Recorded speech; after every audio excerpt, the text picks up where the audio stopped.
And welcome, everybody. Thank you again for being here. I am Coach Les, and this is the Less is More coaching podcast and video cast. And today, what a beautiful day Monday is today here in Minnesota. It is 57 degrees. I have the window open. The snow is melting. And finally, I'm thinking about motorcycle riding, getting out my Harley. I started it this weekend, and I am fired up and ready to go. We do need a little bit of rain just to wash that sand off the main part of the road, because it's always the spring rider's worst nightmare, coming around a corner and hitting one of those patches of salt and sand that never really vanished. Well, that's enough about the weather and enough about my beautiful motorcycle and looking forward to the season. We're here today, and we're going to have a discussion today about respect in the workplace and responsibility in the workplace over the next 2 days.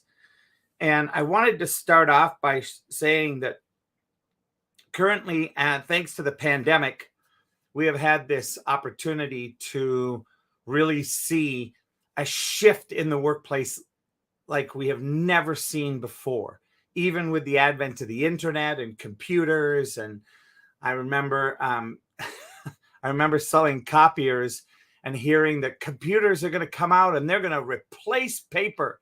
We're not going to need paper. Well, I remember that. And I also remember this saying to myself, I don't think that's going to happen. I think what's going to really happen is they're going to start to use more paper, because people love printing things, and they're going to make more stuff on the computers, and they're going to end up printing more stuff. And lo and behold, I was, not to brag or tote my own ego, I just happened to stumble onto a correct answer, and the paper industry experienced one of the biggest booms they've ever had during that period. Well, now one of the biggest booms that happened was people working at home, thanks to the pandemic. And what it made available was a lot of people shifted had to stay home. And companies, to ensure their survival, started doing things like, here's an allocation for building a home office. Here's a work computer so that we can maintain the security, quote unquote, the VPN, and give you a little key to be able to get onto your computer, and it will only be able to be used by you. And we want to make sure that, you've probably already had a computer in your house. We want to make sure that you have one for work.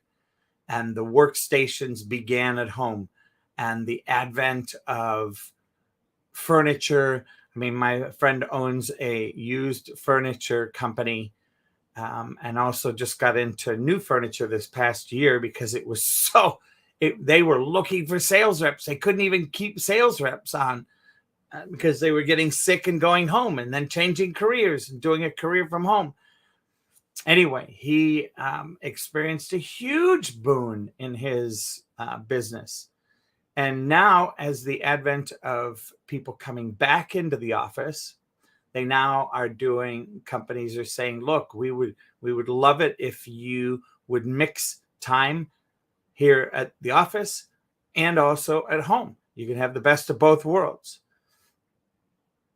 And I look at this as it's done a great job to maintain one of the things that I focus on, and that is family nucleus and building up nuclear family by having time at home, um, meal times, building that opportunity. And this is kind of my long introduction today to say that this is how I got into podcasting. And I want to thank you to mancavepodcasting.com, which is where I'm streaming on Clubhouse and where I met Steve Appel, the owner, and he ran and broadcast my podcast on mancavepodcasting.com. And then we created an alliance in Clubhouse, and here I am again.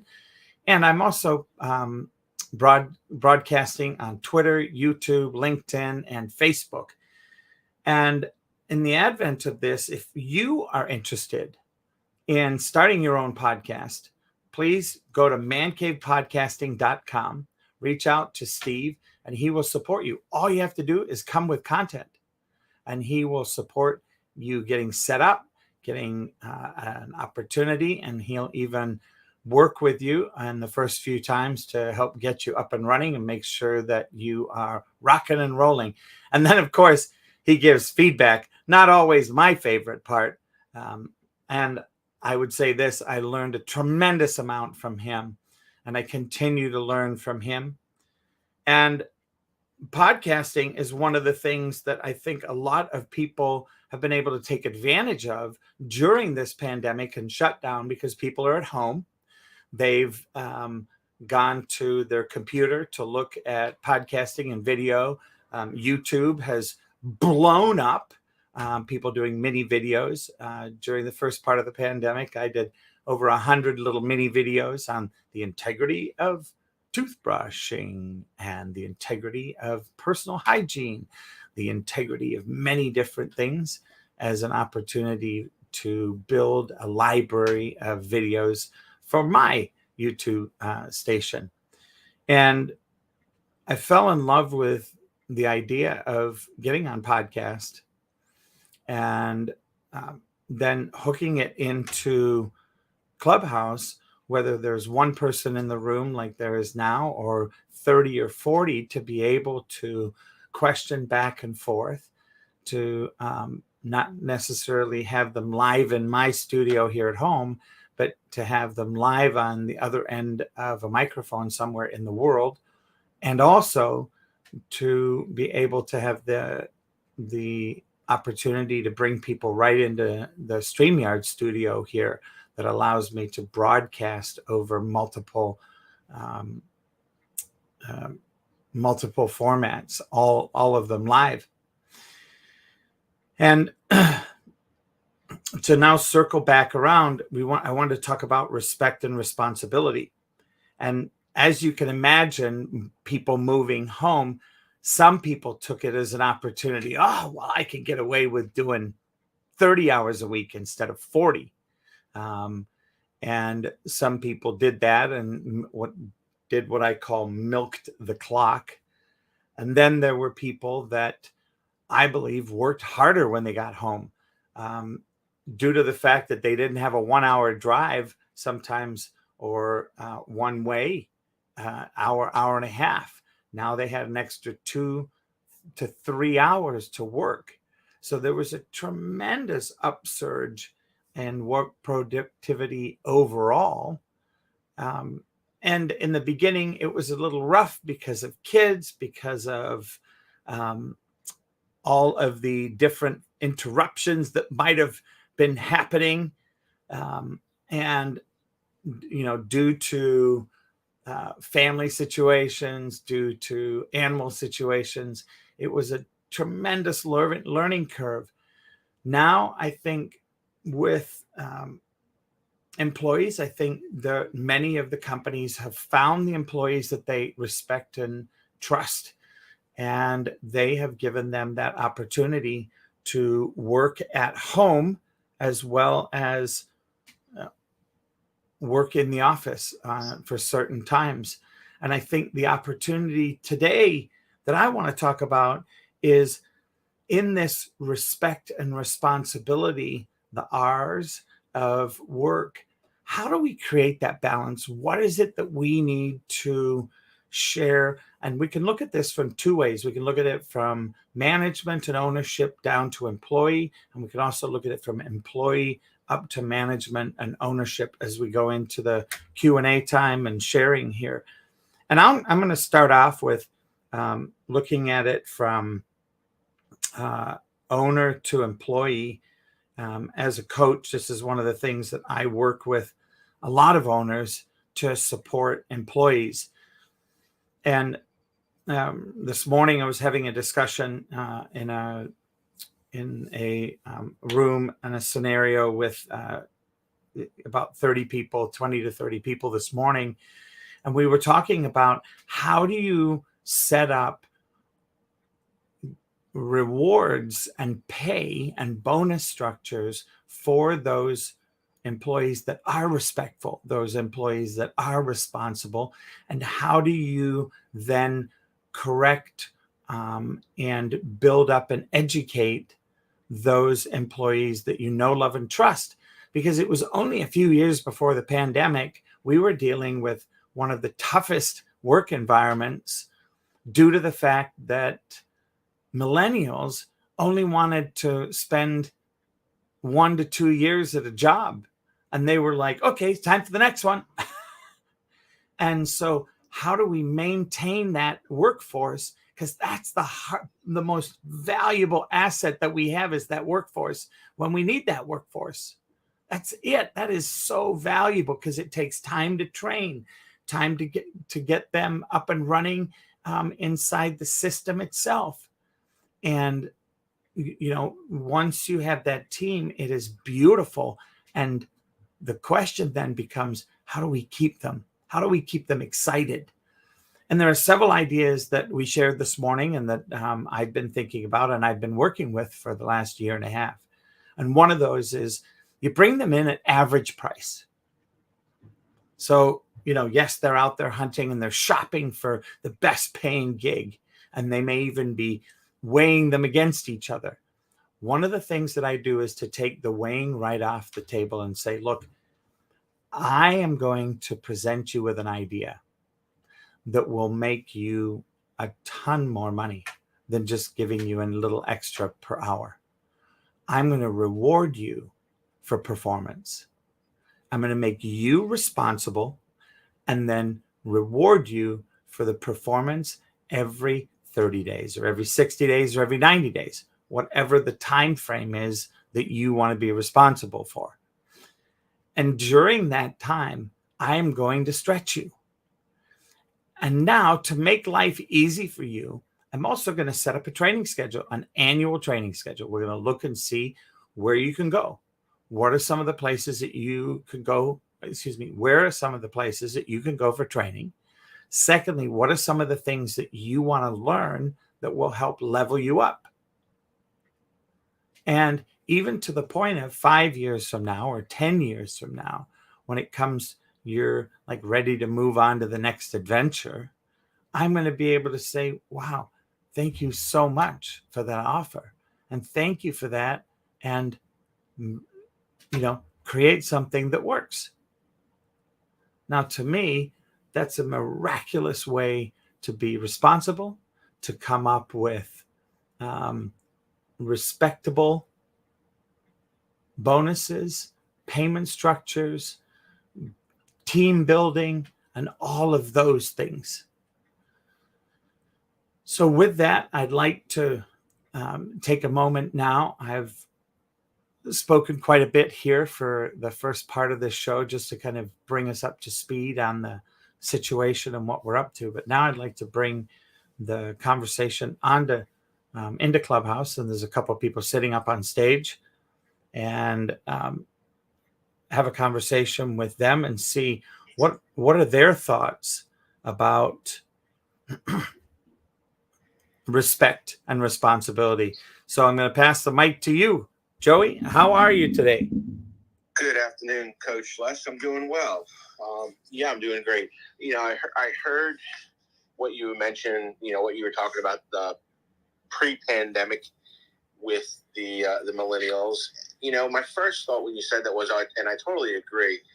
And I'm old enough to remember or even be part of a generation that went back to my parents and my grandparents. Where my dad worked for Xerox for 35 years, and that was very typical to keep a job that long. So I'll just share what I know of the recent years with whoever, just this new trend of employees. And you're right, they stay 18 months, totally different from what we're used to now. And I agree with you. You train them, you build this team. And the best thing we can do, or for our establishments, and I'm coming from a restaurant space, and it applies, across the board, but is to keep that team together. That's a beautiful thing, because to constantly go through the motions of having a new team and rehiring and restarting and retraining can be a daunting task, and you want that consistency. I love what you said, and to agree with you again, to have opportunities for them to, if I heard you correctly, kind of step their way up the ladder. But for that to happen, and once again, I think there's a corporate workplace that we could be talking about, but then there's also the independent entrepreneur, business owner. Unfortunately, they're not always that well organized. And when I say well organized, not them personally, but just their business structure. So I think, for someone to be listening here to the conversation and maybe listen to the replays, I think one of the things when we talk about the independent entrepreneur, when they're just managing day by day sometimes, is to really consider the retention of your employees and consider a program, some sort of structure, like you mentioned, on how to keep those staff people around. Like you were saying, pay structure, management, so there's that forward growth. And I'll say, unfortunately, and that's not negative, but unfortunately, we are in a time where even with that in place, it's just a very common thing right now, Coach, where 18 months to 2 years, if you're lucky, to have that staff stay that long. I heard it said recently, the 9-to-5er, and I think that was referring to the 9-to-5, Monday through Friday for 30 years. That's just not how it goes anymore. And I don't know if that is. I'm going to listen to the rest of the podcast, because I'm not sure if it has to do with respect. It can. I don't know if it has to do with lack of commitment. It can, and it probably does. But I am curious to hear the rest of the conversation, because it's a great topic on keeping the retention in the workplace. Thanks, Joey. Appreciate that. And I see Billy's on the phone, I believe. Sometimes the phone thing doesn't go away when you get off the phone, so I'll just mention that. And with that, I'm going to pass it over to Halatu B's Queen AQ for Life. All day, every day. Hi, guys. Hey, how are you? I'm good. I'm just here learning. I'm sorry you guys are speaking some, but I'm just going to come here and listen and just learn from you guys. Awesome. Well, I thank you for doing that. And by the way, I love your bio picture. That is awesome. He's bringing you cereals, juice, and breakfast in bed. Amen. Yes, who does not like that? Now, there's respect. That's respect. Yes. Well, thank you for being here. And if you do have any questions, please feel free to pop off the mic or flash the mic and get our attention. So thank you. Thank you for that. Oh, you're welcome. And I just want to say hello to my beautiful bride who's down in the audience listening on her way home. I'm just so lucky to have also a bride that is very much worth catering to and waiting hand and foot on, because she is just very special and near and dear, and I'm a very lucky man. I know you are too, Joey. We both are. Indeed. Well, with that, looking at this 30-year question, I don't know if I have the correct answer. I've spoken to several people about this, and I'm super excited to share it. And as the show goes on, I'm sure more people will come in, and this will be a good opportunity for us to ask. And I see there's a few people popping onto Facebook and onto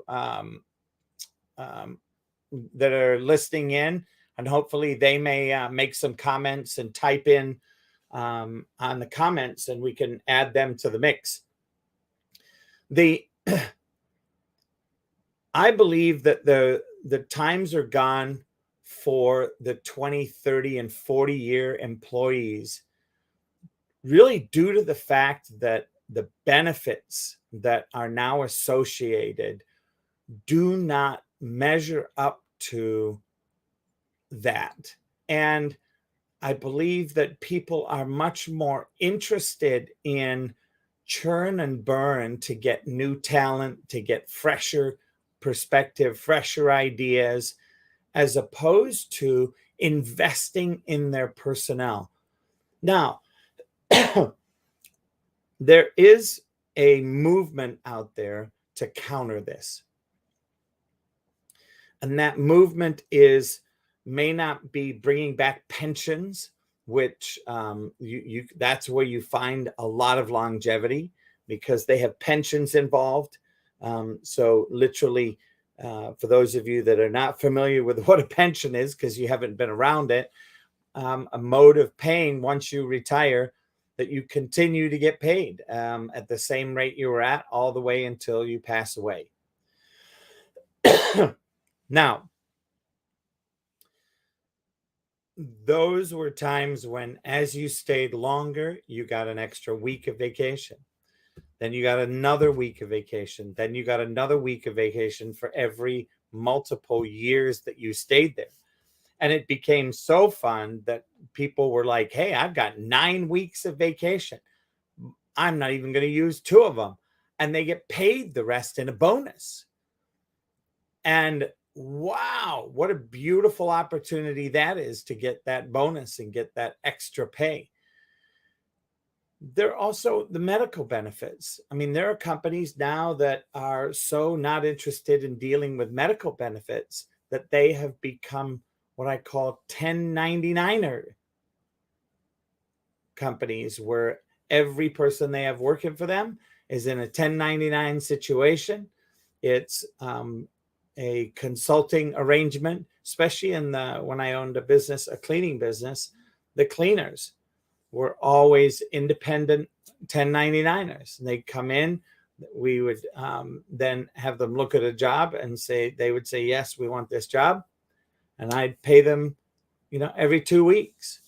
And they, for them, it became this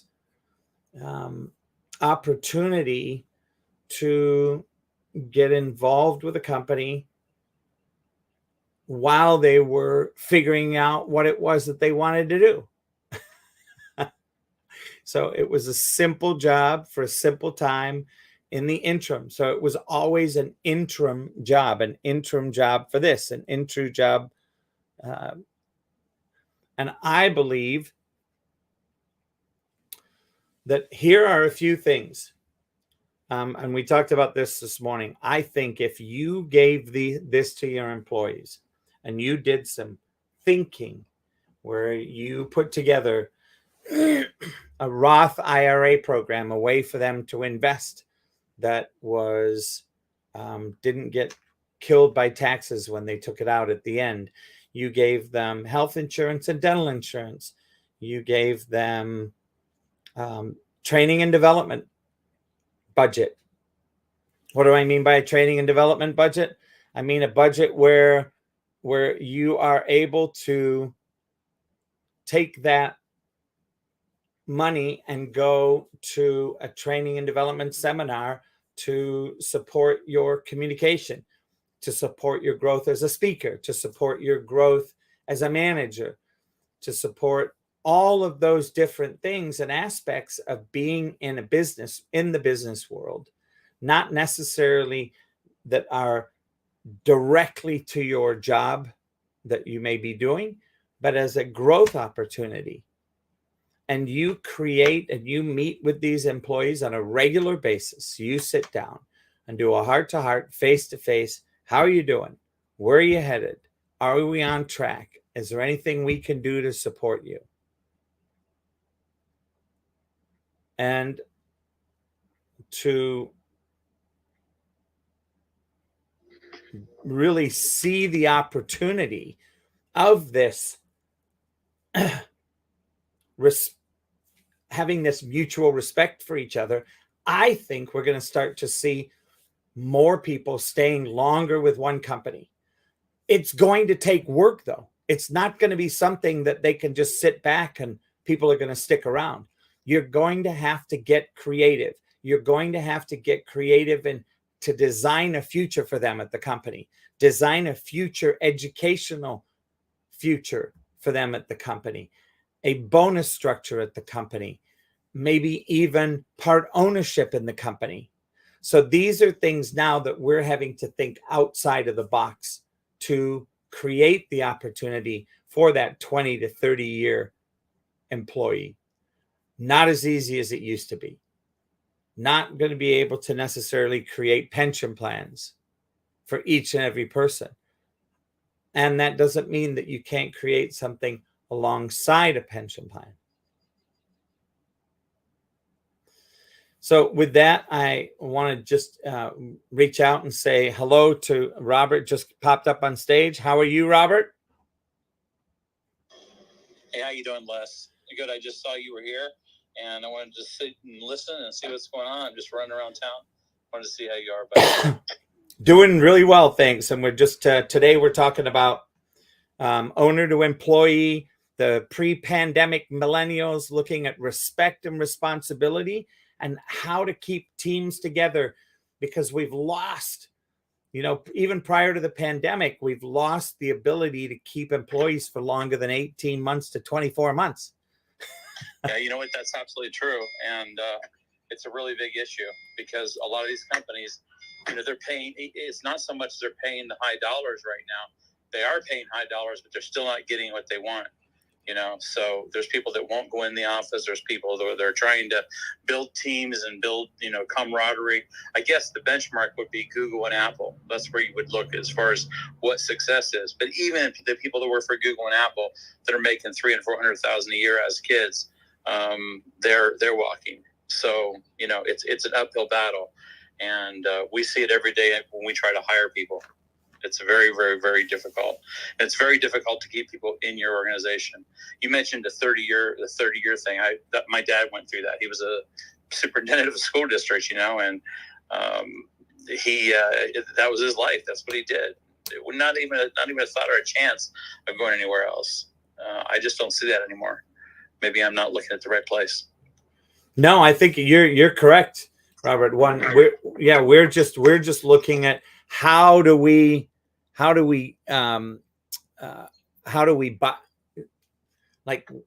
create that again? What is it that we need to do to create that 20 to 30 year employee?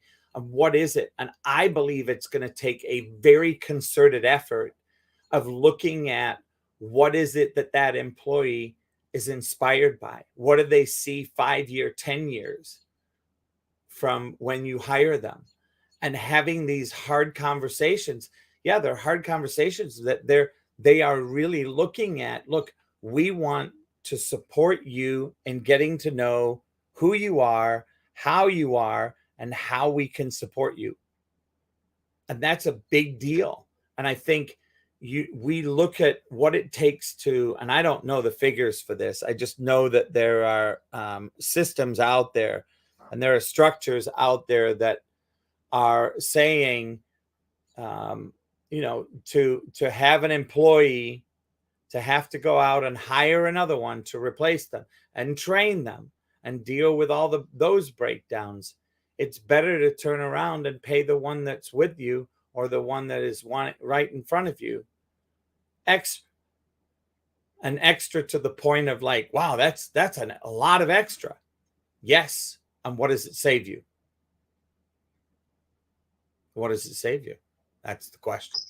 I think it's definitely a Rubik's Cube, because a lot of not a lot, almost every company that I know of, including our companies, are dealing with this issue. And you have to realize that people don't just work for cash. Sometimes they work for prestige. Sometimes they work for titles. Sometimes they work for business cards. Sometimes they work for perceived approval to be able to make themselves feel better. So you have to first of all figure out what the employee's MO is. What is it that they're looking for? And then when you figure that out, then it's a matter of honing in. And the question is, when you have an organization that has let's say over 25 people, I mean, it gets very, very difficult to do that. And I understand the thought. Like, believe me, I totally understand. I don't have an answer, because otherwise I would just say, well, just simply pay them more. Well, the kids don't. It's not about money. No, it's not about money. Then I would say, okay, let them work from home. That now you're leaning into the area of, okay, now you're in the possibility realm. By letting people work from home, because people now know they can, and they straight up said, I'll quit before I'll not work before I'm not allowed to work at home. So these companies, including Google and Apple, are going to have to come up with hybrid models that feed the needs of those people, because once they found out they had it, now there's no way to get rid of it. I don't think so. If it was easy as money, that'd be one thing. But boy, I tell you, you've got to be able to. The quality of life is the number one thing that people looked at during the pandemic. What is my life like? What is my quality? What is the quality of my life like? If I keep doing the same thing for 30 years, am I going to be happy? And most people, including doctors and surgeons and people, like my father, just said, no, that's it. We're not doing it. No, nobody's going to do it. And the companies that still have that belief that they can get a 30-year employee, I think they're grossly thinking in the wrong direction. Primarily because you got to realize the people build companies for one reason, and that's to dump them, to sell them. Okay, we build companies, we build them for one reason, and that's to sell off the assets. Okay, so we build a company, we're in it, we're in the game for 5 years at the most, and then we sell it to another company. So I don't know how you can hypothecate a 30-year relationship with somebody whenever the name of the company is changing, and you got prime examples over in Russia right now. People they just left. I mean, all of a sudden these people had jobs, I mean, high-end jobs, and all of a sudden done. Now that's extreme because it's war, but that gives you an idea of the way that these people think. You're nothing but a name on a spreadsheet, guys. And that's what we have to look at. How do you get to be somebody other than a name on a spreadsheet? Crazy. No, I understand. And I think you're correct. And I think part of it is exactly what you said about they're changing the name of the company. They're selling the company. So even if they were going to be a 30-year employee, the company gets sold 6 times. So now they're never more than 5 years with one company because it gets changed, even though they've been in the same job doing the same thing. So I think, and you're exactly right, because people who have that belief, and there are people around who still believe in the 30-year company, but they don't understand how quickly things changed. I mean, in one signature on Wall Street, you're done. It's over. They'll shut down plants. They'll shut down GM, and I mean, look at this. All your motor companies. They literally shut down production on everything because of the chip problems. Who would have thought of that? I mean, and as far as being able to be that 30-year employee, well, okay, you're going to do it for company A, but what about when they sell it off to company B and C and D, and it's sold off to China, and it's sold off to on and on and on, and that happens. There's very, very few companies in the world right now that don't have multifaceted ownerships and escape plans, because once they hit a dollar amount where they're hitting the profitability they want, once they hit their goal, they're done, they're out. And I know that firsthand because that's the way we do it. So we push everything to the extreme. Once we hit it, we're done. We sell it. We move on to the next one. Yeah. So we have no intention of keeping anything, especially for 30 years, for God's sakes. Yeah. I know. Yeah. Some of us might not even be in the workplace in 30 years, right? Yeah, exactly. I just want to do a shout out. Diana. Hi, Diana and Brandylin. Diana, I see you have your hand up, and I've been trying to pull you up. So, Catherine, Robert, and Joey, or Billy, if you can see if you can pull her up. For whatever reason, Clubhouse is not showing me when I click on the raised hand. And I've tried inviting her by just clicking on her bio, inviting her up to speak. And that's not working either. So, Diane, I just want you to know I am trying to get you up as soon as we can. Hey, Coach, this is Rob. I'm looking at my screen right now, and it's showing your text. So you're going voice to text somehow. I don't know how that happened, but it looks like it's working on the Clubhouse platform. So somehow that's a new something new or whatever. But it's just taking your commentary and putting it in text to speech. I don't know what it does with it. I'd like to know. I've never seen it before. I don't have it on my end.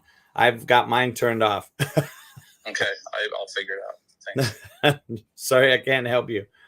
Billy, you're there. Are you with us, Billy?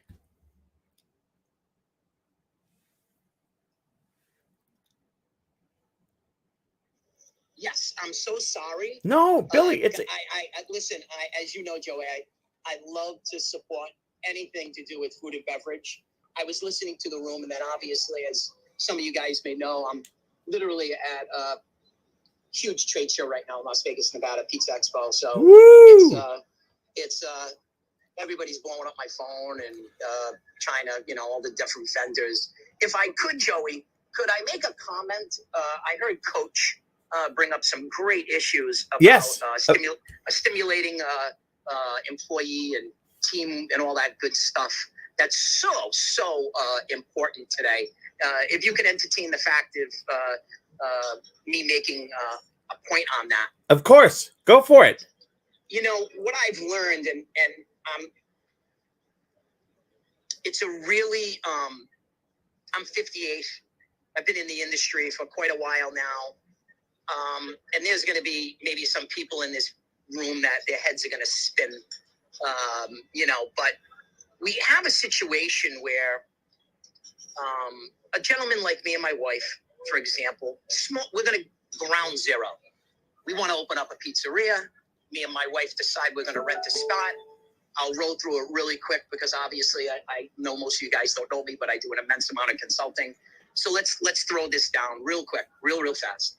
$2,500 a month. Me and my wife come up with first and last security deposit on electric and gas. We got to come up with insurance. We come up with the equipment. After everything's said and done, you're looking at somewhere in the ballpark of $350 a square foot. Let's say for conversation's sake, inventory, 3Gs, et cetera. Okay, we turn the key. We're into it for 450 Gs. Maybe that's the lowest today. I would say 550, 600 at like maybe 700 square feet. So now let's go what Coach was talking about, which was the employee, quote, family member, quote, team member. There is one company that I have seen and studied in Chick-fil-A. They have done an amazing job developing that mentality. With that being said, let me also flip the quarter and say a lot of the tone in which we're talking about, and I know people are going to flip out. You may even want to throw me out of the room, but this type of employee, team member, socialist, Marxist, we're all in this together, kumbaya boat, shit hitting the fan. They're not responsible for anything but all the sugar canes and candy canes.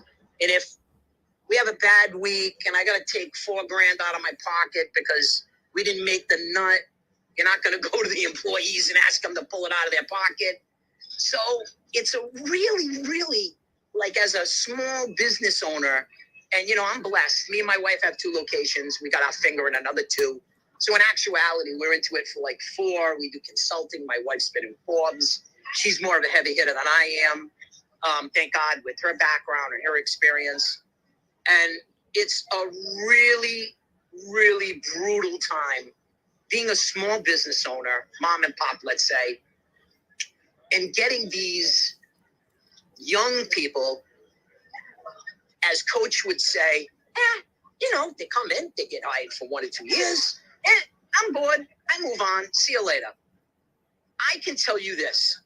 When I was 16, my father shook my hand, totally different generation, guys, I know this, shook my hand and he said, by the way, you turn 16 next week, I got you a job, you're going to be pushing carriages to Star Market in Orneyville on your birthday.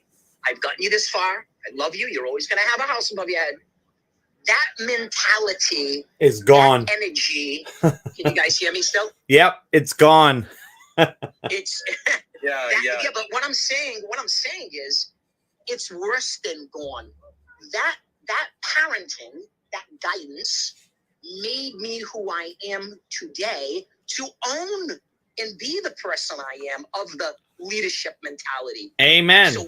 So we have a bigger problem, huge problem, than worrying about, and I'm going to tell you guys I know I'm being long-winded, but it seems like it's got some roots. The point is, we have a bigger problem than somebody who is like, oh, you're going to offend me because of A, B, C, D, E, or, I need to go play with my skateboard, or, there's a concert I need to go to, or my cat died. There's so many stories. Guys, I can tell you some stories you wouldn't believe. Billy, I got another one. I got to interrupt you on this one because you're gonna flip on this one. We fired an employee, a young teen. Mom came into the restaurant. Oh yeah. Screamed at us. How could you possibly fire my perfect human being? You are so stupid. This place should be closed. Of course. I mean, where would that have happened 15 years ago? Maybe even 10 years ago. Well, Billy, aren't we living in the land of the participation trophy? I mean, let's be real. These people are so out of touch with reality, and you're talking a vast number of people in a generation, like an entire era of people who just don't care. I mean, I was exactly like you, Billy. And if I didn't have that upbringing, I certainly wouldn't be where I'm at right now. But yeah, we have a very dangerous, very, very dangerous time, which again, I think powers to be have done an amazing job over sensitizing. I'm going to say something. Please don't. I don't want to offend anybody. I call it pussifying our youth to not have any thick skin, because life isn't pretty. But to be a great parent, you have to be able to teach. And my dad and mom, they were to this day, I'm lucky as shit to still have them. I'm 58, I still have them. But there was no rainbows and pussycats in my house. Listen, we got some hard things we're going to deal with, and you're going to learn, and you're going to go through it. But that mentality, that ability of them growing me up like that, that's why I'm self-employed. That's why I do what I do. And I don't flinch. I mean, this is a big problem that we have. And, Chick-fil-A has done an amazing job. It's a sexy place for young people to work. They did a great, it's kind of like that, a little bit of the Starbucks, but I think Starbucks has lost its tarnish. Oh, big time. Yep. They've lost their tarnish. I've talked to some massive, very successful executives with the company. They're scratching their head a little bit. And the other company that has completely lost their polish with the way developing employees is Whole Foods Corporation. They have really, really lost their sexiness with young people going there and work. So I think that what Coach had said with the simple point that you made, which was amazing when you said, these people come, they get a job, young people, they go, I did 2 years. I think I'm going to move on. You cannot develop a brand of almost any capacity with young people or anyone below the age of 30 with saying, I did 2 years. I'm going to move on. I mean, Are you kidding me? Yeah, it is definitely a little crazy. And Billy, it's great to meet you. Pleasure. I'm looking forward. I'm 58 as well. I've done everything in the restaurant business, including own one for 3 weeks. And that was enough. I'm sorry to hear that, but good for you to get out. Yeah, I happened to buy a building that had a restaurant in it. That's why I owned it for 3 weeks. Good for you. Coach, if I could add real quick, and hey, Billy, unfortunate it wasn't my turn to work Expo this year. But Joey, I went to the booth. I already went to the booth looking for you. I know. I'm very. I know it says do not be envious, but I'm missing out this year. But I'll be back hopefully next year. And I do want to say, Deanna, down there below is a high school friend of mine, so we go way back 30 plus years. Coach, one thing I want to add to what Billy said though, and from a parent. From a parent's point of view, got a call from my daughter today. She's 26. She's going to be, she was just made the front of the house supervisor. And I made sure to let her know after she told me about the job. And I said, Peyton, if you allow me, don't forget, Dad's been in this position a long time. I said, you're there 24/7. You're there when they need you. There's never any question about what you need to do. You're there. I didn't say sign with blood, but you need to understand that as a supervisor, you have to be there 24/7. There's no your ops, your COO or your general manager is going to come to you and let you know that someone can't work, and you're going to have to get in your car and go into work. Like, that's the non-negotiable. And she said, and I said, you just better make sure that you understand. And she said she did, but I think, for me, that was important to remind her, because what I've experienced is that in those manager style positions, like Billy said, and what Coach said, I'll go leave, it's not for me. But it comes with a great, much is asked, much is required. And we, especially in the food service industry, and I guess other industries too, but you need to have that, I'll give you my life. I mean, that's just the way it is. And we haven't seen that a while. And it's Billy, you may agree with me here, but that's a dying breed out there. It's shifting. Give the restaurant your life isn't really the mentality anymore. And I'll yield. No, I think the good thing is your kid will be so financially and professionally successful just because the roots are laid down, because nobody else wants to do it. Imagine that, Joey. Imagine that, Coach. You could be 24, 29 and make $1 a year just because you show up and you're responsible. I mean, $100 a year, no matter what, is not chicken fee. So it's to the point where it's like, I don't want to say if you're young and you're responsible and you like to put your time in and learn. It's like duck hunting. It's like so easy today. I mean, it's unbelievable. Some of the numbers that I see shooting around from different companies, just desperately looking for somebody who will be responsible. Think about that. It's unbelievable. Well, and I think. Go ahead, Joey. No, I was just going to comment, just circle back to what Robert had said too. And Robert, you're in a different industry. Do you think, though, with the changing technology, it's changing so rapidly that so you mentioned your dad was a 30-year plus guy. So was mine. My dad worked with Xerox from the late 60s to, I guess maybe the mid 90s. And he was there 35 plus years. And although technology advanced, it didn't advance as fast as it's advancing now.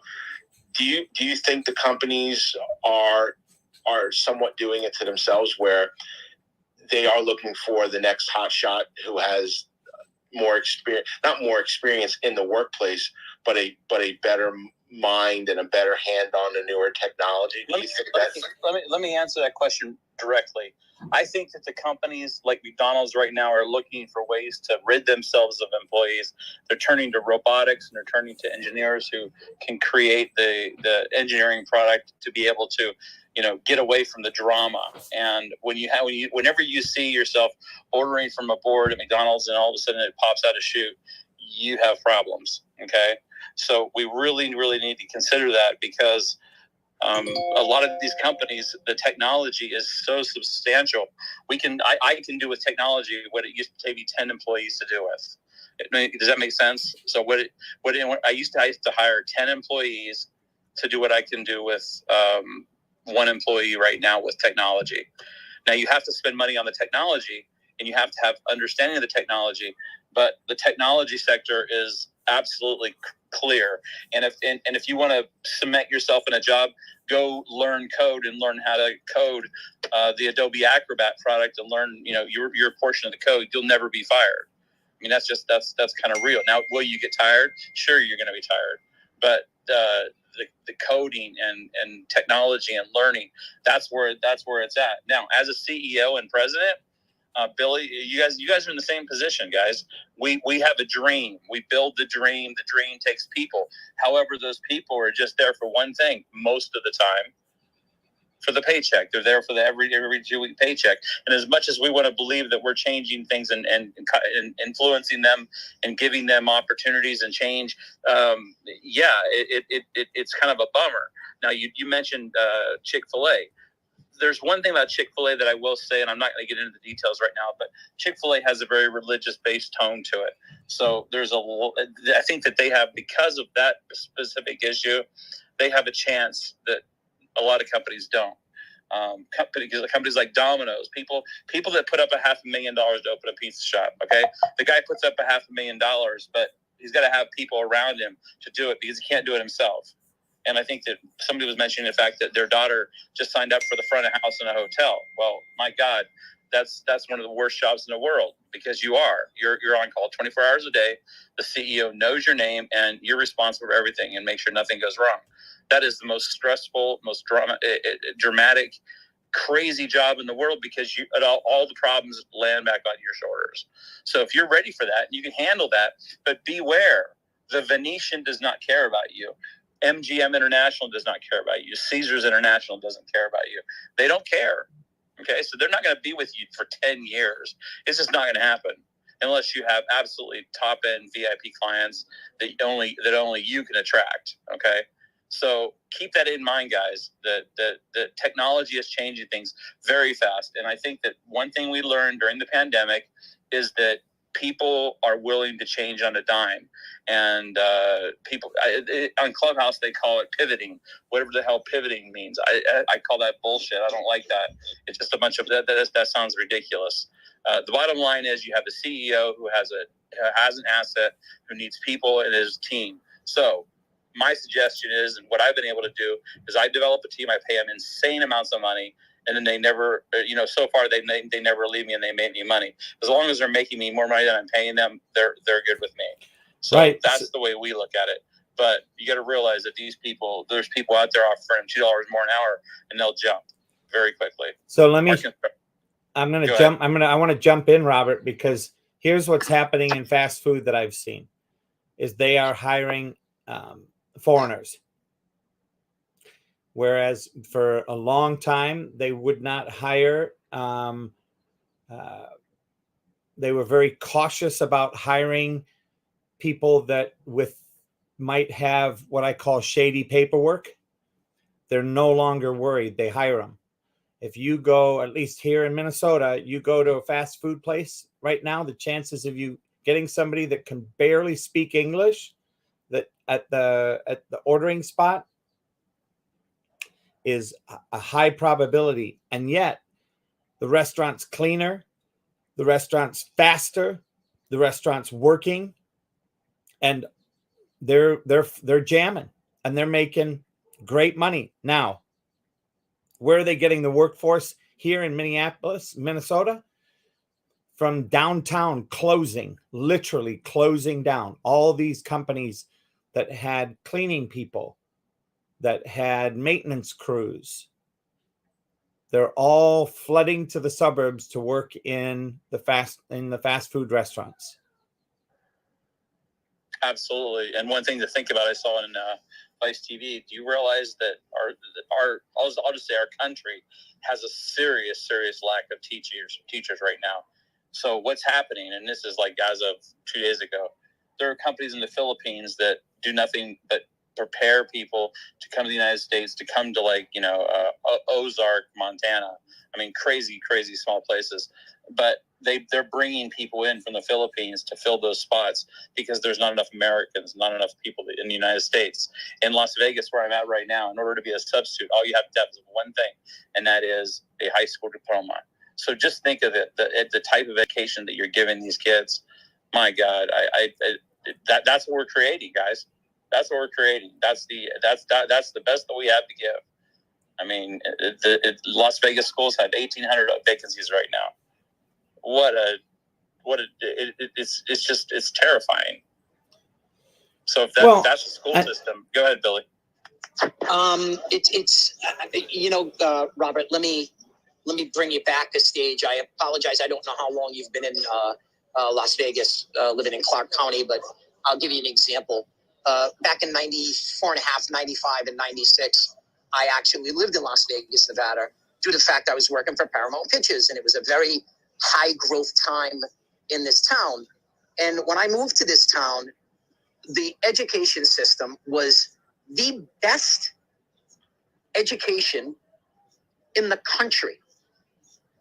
It was a model to the point where a friend of the family, who was the head of the music department for the state of Michigan, retired.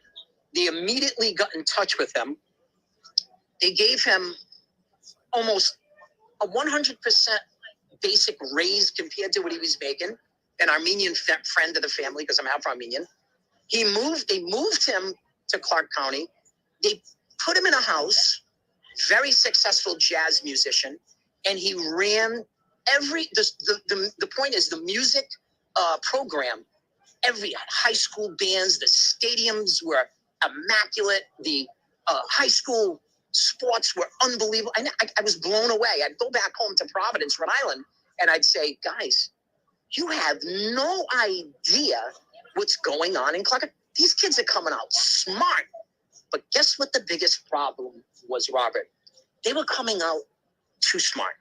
And what these kids were doing, because if you remember correctly, and I apologize, I don't know how long you've been here, a lot of it was steel mill families that moved out of Pittsburgh, Ohio. They moved to Vegas, and all their kids got too smart.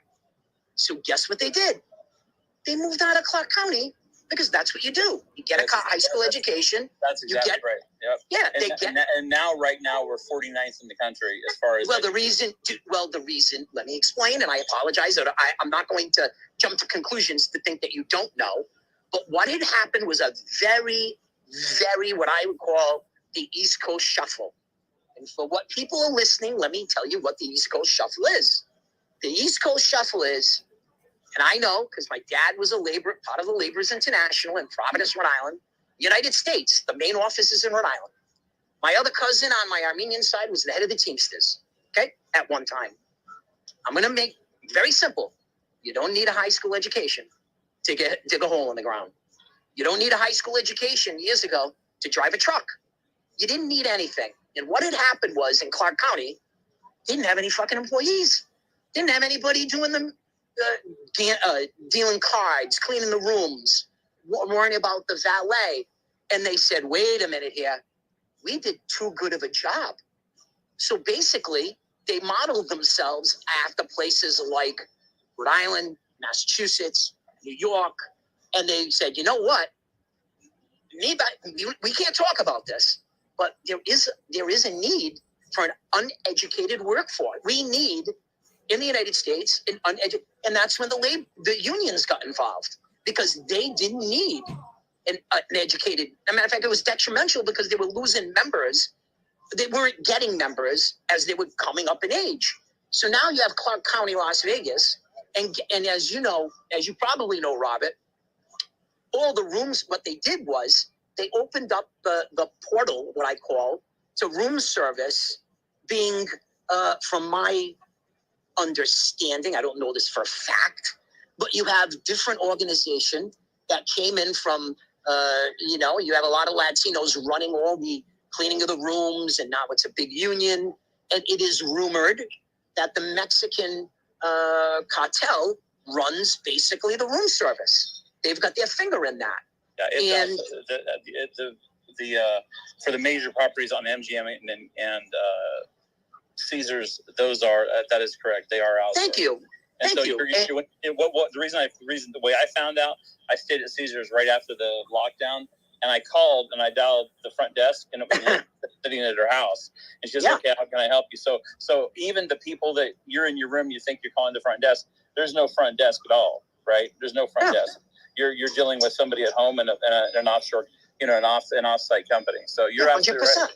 Yep, you're right. And then what happens? And what happens then, if there are people who don't have that experience, is, when and again, this kind of gets deep, but the Italian and Portuguese were famous back in the early 40s for coming to the United States and starting unions that were to control, the lower income, lower educated individual. And also you had dues. And I think we all seen the movies and we've all heard about these things with, what happens with the dues of union members. But can you ever imagine, everybody listening in this room right now, the amount of union dues that come in from room service people that work, and the amount of money, and who knows where it goes. And, on the slide, maybe sometimes. I'm not accusing the union of doing anything, but it's just history. That's all I'm saying. It's historically, things go sideways. So, it's pretty shameful that we don't want to worry about. And it's like that in Providence, Rhode Island, guys. Don't think that I'm talking and picking on Clark County. Providence, Rhode Island, this is just a simple fact. There are kids graduating high school at a second grade level. It's no joke. They're graduating at a second grade level. And then they want to know why, I can't get an employee. I can't get somebody to train them to make a Neapolitan pizza, pay them $19 to $20 an hour, because the poor kid can't read the box, directions on a box. Bobby, you're absolutely right. And you got to realize, too, that all these properties that we have, these thousands of hotel rooms, these waiting want nothing to do with going down to the strip, other than maybe not even parts. That could be a good job. Now that's not. So I mean, it's just there's just nothing. They want to get the hell out of here. They want nothing to do with this place. I mean, and that's right now with crappy education, for real. Is your business here in Vegas? No. I have I have two restaurants in Providence, Rhode Island, and then me and my wife do consulting. Billy, this is not what I was saying. Yeah, I'm sorry. He's listening to his phone, so he's not going to be able to keep up. Well, listen, a couple more people just stepped. A couple more people just stepped on the stage, and I'd love to hear their points of view and just bring them into the conversation. Catherine, how are you?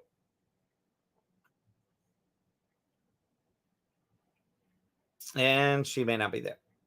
Okay, Novatus, how are you, sir? I am okay, Coach. How you doing? I am doing phenomenal. Would you like to weigh in on this conversation? Yes, very little. It's a very good, interesting conversation. But I'm not based in the United States. I am in East Africa, Dar es Salaam, Tanzania. I'd just like to say a few things. Job opportunities in other parts of the world, especially for folks that graduate nowadays,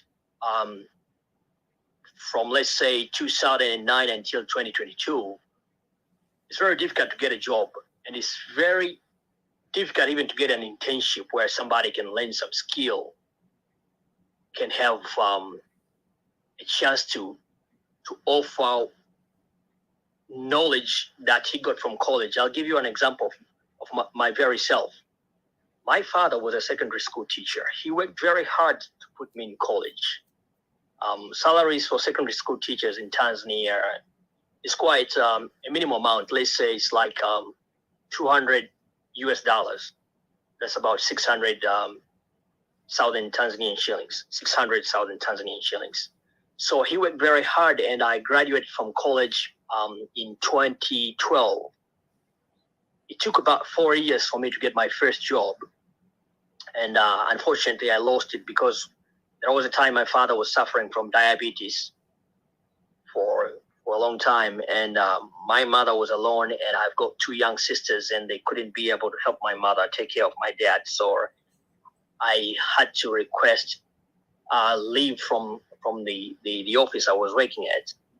And by the time my father passed, he died in 2016.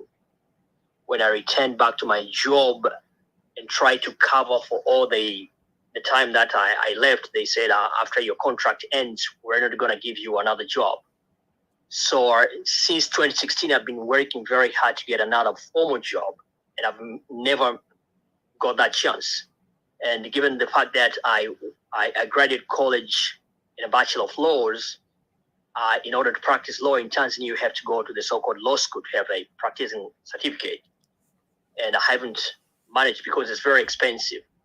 So when you hear maybe in some other young people in other parts of the world, like America, they have what I can consider a pseudo-reality of life, or what Billy called pussifying. I'm sorry to use that word. It's really heartbreaking.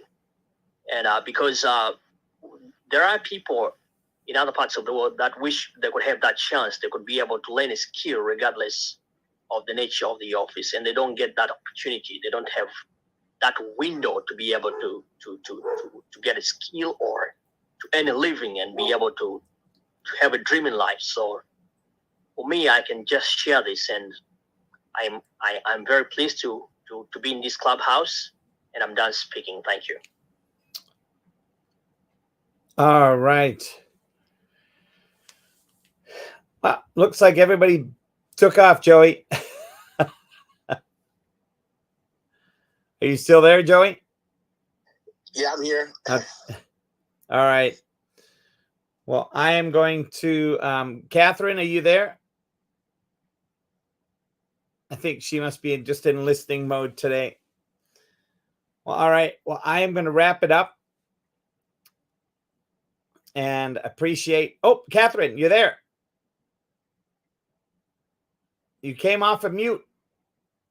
Uh-oh. You may have to pop out and pop back in, Catherine.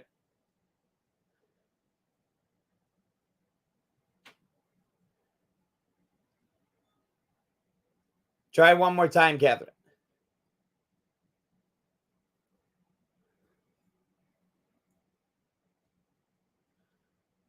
No. Can you pop out of the room and come right back? Oh, there you are. Better? There you are. Yes. Can you hear me now, Coach? Perfectly. How are you? Oh, okay. No, I was just saying I'm driving, so I was just listening in to you. Just listen to everything that's going on, and I'm just like, wow. I totally understand. That's why we're homeschooling, because with the education for the children, it's really down, and it's like you want your child to have the best, and you send them out, but when you send them out to the schools, and you think that that's what's happening, but it really isn't. So, oh my goodness, I'm in agreement with everything I've heard thus far. I thank God for each of you. Like I said, I'm driving, so I'm just going to continue to listen. Well, we're gonna be wrapping up. So I thank you, and Novatus, thank you for sharing.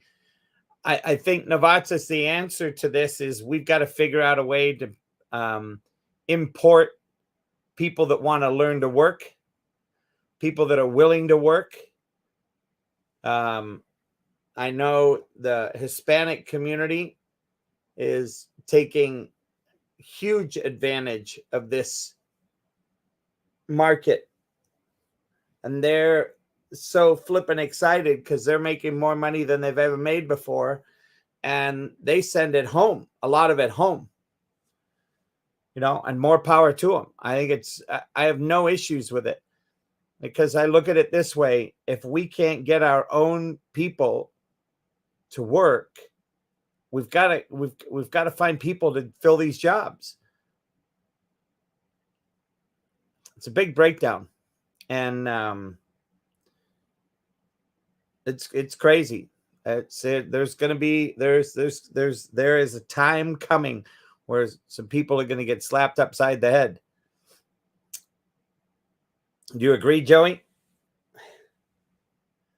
I do, but I will say this. I think and I have a story to share with you for another time. I do believe, though, that the work that is available for the younger generation is also shifting as well.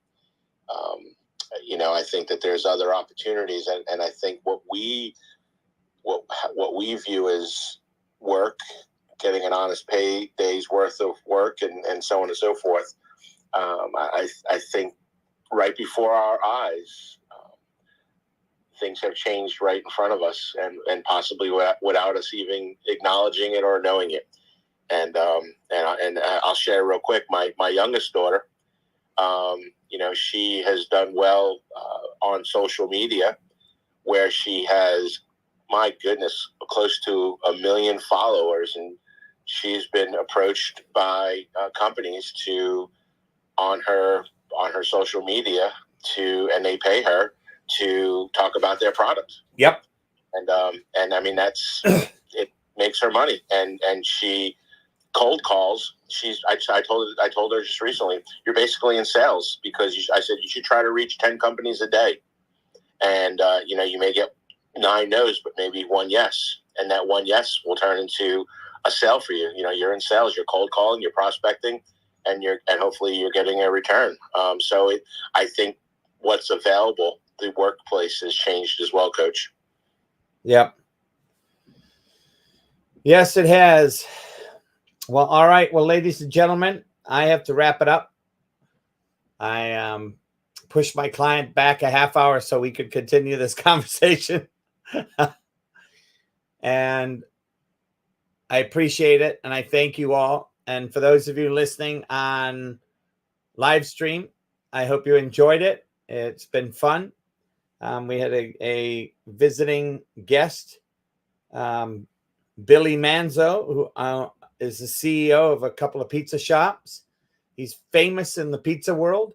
So that was really cool to listen to him share. Then we had Robert Trainer, who is a financial wizard from Las Vegas. And then Novatos, who comes to us as a lawyer from East Africa, and super excited to get to know him. And, Novatos, thank you very much. We look forward to, I'd love to see you again. And guess what? This podcast is going to be jumping right back into this conversation about respect and responsibility tomorrow afternoon at 3 p.m. Central Standard Time. So if you are available, please come on back. We are going to take it and level it up, because tomorrow I want to discuss, what are we going to do? What things are we going to do? Because like Joey said, there are jobs out there. My daughter's working at an escape room, right? An escape room. They didn't even exist 10 years ago. And she's making almost double what she was making at Starbucks. So how are you going to compete with that? So listen up, ladies and gentlemen. This is a time. We've got to start paying attention to this. We've got to start getting creative and being resourceful. And as for the schooling, come on back tonight in the 24-hour Bible study on Clubhouse and listen to Catherine. She's going to be having conversations about homeschooling your kids, because really that's the best place to get schooling today. That's the best place for schooling, because it's a double plus. It's a double benefit, because your kids stay at home and you save money from putting them into daycare and having to be responsible for that. Well, it's an exciting world we're in. This is Less is More podcast, video cast on mancavepodcasting.com. I want to thank you all for your time. I want to thank you for being here. Appreciate you. And with that,